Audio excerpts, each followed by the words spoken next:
Karena itu bagi orang-orang beriman jaga, pandangan dijaga, kan? Nah, Allah bukan ingin memberikan batasan untuk melihat kepada kita, tapi ingin mengarahkan penglihatan selalu terarah pada yang baik. Karena mata ini mulia, pendengaran ini mulia, akal ini mulia, bahkan yang tidak dipunya hewan itu akal. Jadi jangan sampai manusia turun status seperti hewan. Karena itu dijaga oleh Allah Subhanahu wa taala supaya akal ini sempurna menunjukkan nilai kemanusiaannya. Jangan turun status menjadi hewan atau di bawah hewan, ya, dalam tanda petik ya. Jangan turun status seperti hewan atau di bawah hewan. Hewan tidak punya akal, ya, manusia bisa di bawah hewan, balhum adall. Kenapa? Karena hewan pun yang tidak punya akal tidak mengerjakan itu. Masa manusia mengerjakan itu?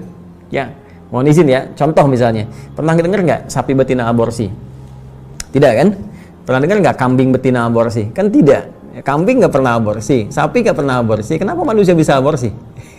Menggugurkan janin itu akan ditanya loh, ya. Wa idzal mau'udatu su'ilat bi ayyi dzambin qutilat. Dan ketika bayi-bayi yang terlahir itu, ya, kemudian dibunuh, ya, mereka kemudian dimatikan, mereka kemudian tidak diberikan kesempatan untuk terlahir, ya. Ajalnya tiba, tapi cara manusia memperlakukan itu yang disoal oleh Allah Subhanahu wa taala. Ya, apa yang terjadi? Bi ayyi dzambin qutilat, mereka kemudian akan ditanya di akhirat nanti sampai mereka berkata, mengadu kepada Allah Subhanahu wa taala, "Ya Allah, dosa apa sampai perempuan ini membunuh saya? Dosa apa sampai laki-laki ini kemudian membunuh saya?" Ya, dulu Firaun, sefiraun-firaunnya, ya, dalam tanda petik, Firaun, sefiraun-firaunnya itu nunggu dulu. Ya, perempuannya, ibunya lahiran, anaknya keluar, nunggu dulu dilihat. Laki-laki apa perempuan?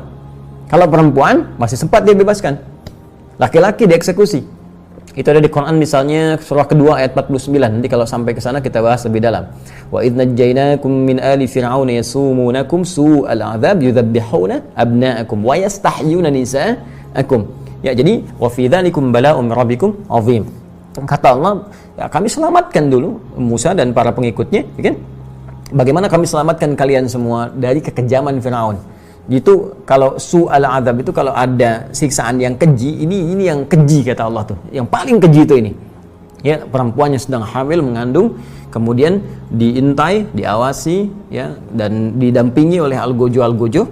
Ketika lahir kemudian perempuan dibebaskan. Kalau laki-laki dia sembelih di hadapan ibu yang baru melahirkannya. Itu disebut oleh Al-Qur'an sebagai siksa yang paling keji.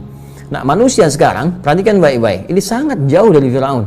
Ya, sangat jauh. Firaun, sefiraun-firaunnya itu masih menunggu bayinya lahir, perempuan bebas. Manusia sekarang, dia nggak peduli lahir laki-laki atau perempuan. Bahkan dalam kandungan pun janin harus dihabisi, ya, dalam kondisi-kondisi yang tertentu yang sekarang bahkan kita dengar beritanya. Maka demi Allah saya katakan dosa yang sangat besar. Dosa yang sangat besar. Itu dokternya, bidan yang terlibatnya, orangnya dan sebagainya. Kalau dengan sengaja menggugurkan kandungan tidak ada yang dibenarkan oleh syariat, oleh syar'i, ya, bukan karena misalnya ada satu bahaya tertentu, karena kondisi tertentu yang dikonsultasikan baik pada dokter, pada ulama, dan memang dibenarkan hal demikian, maka di luar itu semua adalah dosa yang dipertaruhkan di hadapan Allah Subhanahu wa taala dengan luar biasa, sampai janinnya bicara kepada Allah, yaitu, "Ya Allah, dosa apa aku sampai dihabisi oleh orang-orang ini sebelum aku tumbuh dengan izin-Mu ya Rabbal Alamin."